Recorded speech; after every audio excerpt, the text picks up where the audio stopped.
Welcome sa Dries TV. Kung interesado ka sa ganitong news, huwag kalimutang isubscribe ang ating YouTube channel. Maraming salamat! Welcome back again sa ating YouTube channel mga kakimpaw, and sa update natin ito ang pag-uusapan natin ay tungkol sa mga importanteng kaganapan kina Kim and syempre kay Paula Avellino. Pero bago po ang lahat, maraming salamat sa inyong patuloy na pagsuporta at pagsubaybay sa mga daily update natin. Kaya naman bilang pasasalamat, narito po ang ilang napili kong komento patungkol po ito sa naging previous update. Una komento mula po ito kay Ginang Annalyn Hiccup. Sabi niya, "Good evening dear, super perfect silang dalawa sa mga bashers. Sorry na lang kayo. Sige lang panoorin nyo lang sila at punahin yung mga kilos nila. Wala kaming pake basta kami Kimpaw lang sapat na. More blessings sa aming idol. More blessings din sa Ders. Maraming salamat po Ginang Annalyn Hiccup at maging sa inyo rin po. Sa iyo po Ginang Annalyn Hiccup. More blessings and sana habaan pa po ang inyong buhay and syempre good health. Lagi po kayong nakikinig sa akin at doon pa lang po sobrang thankful ko po sa iyo at sa mga seniors. Na love din po ako katulad ni Kim and Paolo Avellino.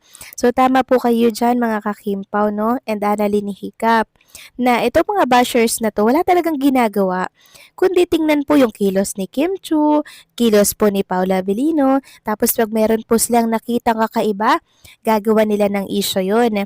Palalakihin po nila hanggang sa mabatikos ng mabatikos si Paolo Avellino. So mabuti na lang mga kakimpaw at binasag agad sila ni Chinita Princess. Di po ba? Kaya naudlot yung kanilang gagawin sana na paninira kay Paulo. So hindi po nila kayang ibagsak si Paula Avellino mga kimpaw dahil wala naman po siyang maling ginagawa, hindi ba? Siya ang ginagawa lang naman magpasaya po sa mga tao.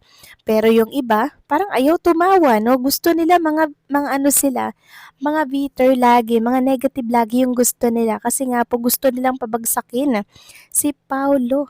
Pero, hindi nga nila mapabagsak si Paulo kasi mabuti ang kanyang puso, busilak ang kanyang puso. So maraming salamat sa komento, Ginang Annalyn Hiccup. God bless po and mabuhay kayo. Next comment naman, mula po ito kay Ginang Norma Dayag. Sabi niya, "Good AM Dries TV, wow, nasa Thailand si Kimi, kaya pala wala si Kimi sa Showtime. Kasama ba si Pau sa Thailand? There's anong ginagawa nilang dalawa sa Thailand? No bashers please kasi nakabantay lang sila sa mga nega moves ng KP. To all KP fans, wag na tayong mag-akala sa KP, panatag na tayo sa dalawa. Carlos Miguel for keeping the good work to KP." So maraming salamat po sa komento.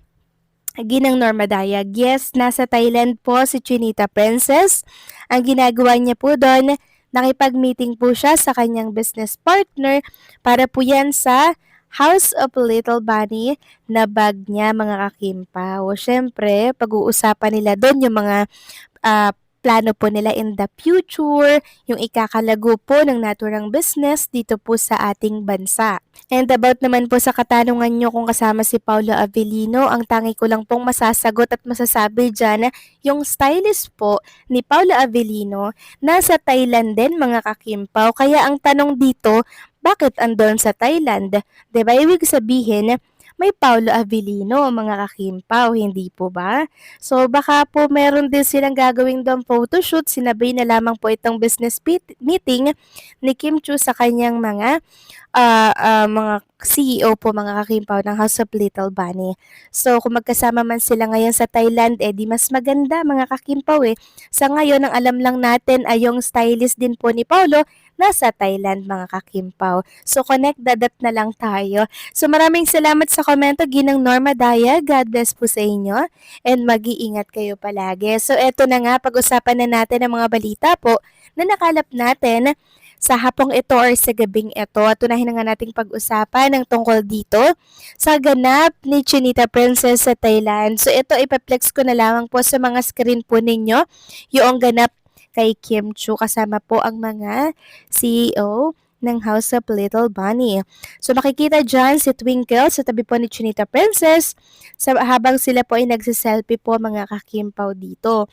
Then ayan po yung jamming-jamming nila, kwentuhan, inuman, and syempre usapan sa paglago po ng kanilang business dito yan sa Pilipinas. Diyan po kasi kumukuha din ng stock si Kim Chu sa Bangkok, Thailand. Diyan po talaga ang manufacturing company ng House of Little Bunny. Samantalang next topic naman tayo, pag-usapan natin itong nadaanan ko pong post tungkol kay Kim Chu na kung saan pinapaalis daw po si Kim Chu as host dito po sa PBB dahil lagi daw pong absent. Grabe din yan.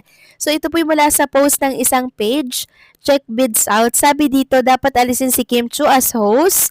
Mga fans ni depensahan si Kim. So sabi kasi ng isang nag-comment, dapat alisin na yan as host. Puro absent. Okay sana kung isa o 2 beses lang pero laging absent. Ano yan? Pinapasahod ng 2 network sa isang show tapos no show lagi. Pag gusto lang lagi pupunta, busy ba siya masyado? Sabi pa ng isa, sa season ng PBB ngayon, 1 beses pa lang lumalabas si Kim Chu, no? Medyo pa-Ann Curtis level na si Kimi. Then pinagtanggol po ng Kim Pao fan syempre si Chinita Princess. Sabi po ni Jezebel, yes, busy siya unlike you na puro bashing ang inaatupag sa buhay. Do you satisfy yourself by spreading hate on someone na walang ginagawang masama sa'yo at sa ibang tao? Marangal na nagtatrabaho at tumutulong sa kapwa si Kimi. You should do the same para may pakinabang naman yung buhay mo. Akala mo naman, ikaw ang nagpapasweldo sa kanya. Kung makakuda ka dyan, daig mo pa ang boss ng ABS-CBN na GMA. So, ang komento ko lang dito mga kakimpaw, yung mga bashers na yan, wala talagang gawang matino, mga kakimpaw. Pati yung pagpasok at appearance ni Chinita Princess sa PBB, binibilang pala nila mga kakimpaw. So, FYI lang sa mga bashers at gustong alisin si Kim Chu as PBB host, dapat may ambag ka muna, no, sa mga pasahod kay Chinita Princess. Kasi kung wala kang ambag, shut up ka na lang dyan. Kasi si Kim Chu super busy siya sa kanyang mga trabaho. Hindi na nga maganda o gagayan kung saan isisiksik yung schedule niya mga kakimpaw And yung kanyang gala, yung kanyang personal na buhay, dahil inuuna niya po yung kanyang trabaho. Si Kim Chu pa, napaka niyan, tumanaw ng utang na loob. Marunong yung tumanaw ng utang na loob at sa PBB pa, siya talaga nagmula mga kakimpaw. Kaya si Kim Chu, hindi po niya niisnabin or iitsapwera ang PBB. Baka wala lang talaga siyang schedule mga kakimpaw doon kaya hindi po siya nakikita. Pero kung may schedule siya doon, pupunta yan. Hindi yan magkakanda o gaga pumunta dyan dahil napakalaki po ng utang na loob ni Chinita Princess sa PBB. Kaya sa gusto pong paalisin si Kim Chu as host ng PBB, ang tanong ko lang bakit apektado ka? Isa ka ba sa nagpapasahod kay Chinita Princess at ganyan ka na lang makareact? So nakakaloka lang mga kakimpaw, 'di ba? So kayo ba, anong masasabi po ninyo dito mga kakimpaw? Please comment down below and syempre don't forget to like, share, comment, and subscribe.